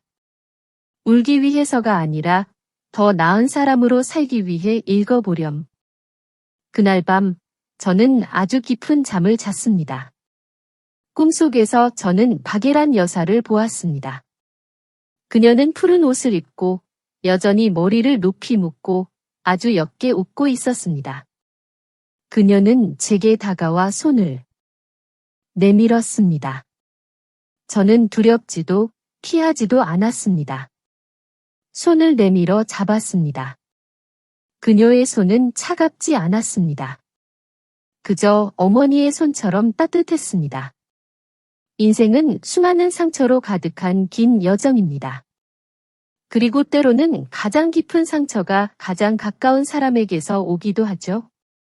하지만 만약 다시 돌아볼 수 있는 너그러움과 증오로 갚지 않을 수 있는 강인함이 있다면 우리는 깨닫게 될 것입니다. 사람과 사람을 이어주는 것은 권력이나 명분이 아니라 소박하고 진실되며 적절한 때에 건네는 사람의 정이라는 것을요. 오늘 이야기는 단순히 시어머니와 며느리의 비극이 아니라 수많은 속박 속에서 살아가는 우리 모두에게 큰 교훈을 줍니다. 돈으로 사람을 붙잡으려 하지 마세요. 침묵으로 존중을 얻으려 하지 마세요. 그리고 만약 아직 사랑할 수 있다면 너무 늦기 전에 올바른 방식으로 사랑하세요. 눈물로 가득했지만 동시에 부활로 가득했던 이 여정에 공감하신다면 채널을 구독하여 가족, 정, 그리고 친절에 대한 감동적이고 깊이 있는 이야기들을 놓치지 마세요. 만약 누군가에게 뒤늦은 포옹이 필요하다고 생각하신다면 이 영상을 공유해주세요. 마지막까지 들어주셔서 감사합니다. 사과가 더 이상 없을 때조차 용서할 수 있는 용기와 평온한 삶을 기원합니다. 이지연 씨의 마지막 결정에 대해 어떻게 생각하시나요? 만약 여러분이 그녀였다면 다른 선택을 하셨을까요? 여러분의 소중한 생각을 댓글로 남겨주세요. 저는 여러분의 모든 댓글을 하나하나 소중히 읽고 있습니다. 오늘 이야기가 여러분의 마음에 작은 울림을 주었거나 어떤 생각을 하게 만들었다면 좋아요를 눌러주시는 것을 잊지 마세요. 이 이야기에 함께 공감할 것이라고 믿는 분들에게 공유해 주시고 며느리의 눈물 채널을 구독하여 다음 이야기를 놓치지 마세요. 다음 이야기에서 다시 뵙겠습니다. 그리고 어쩌면 다음번에는 바로 당신이 그 이야기의 주인공이 될지도 모릅니다.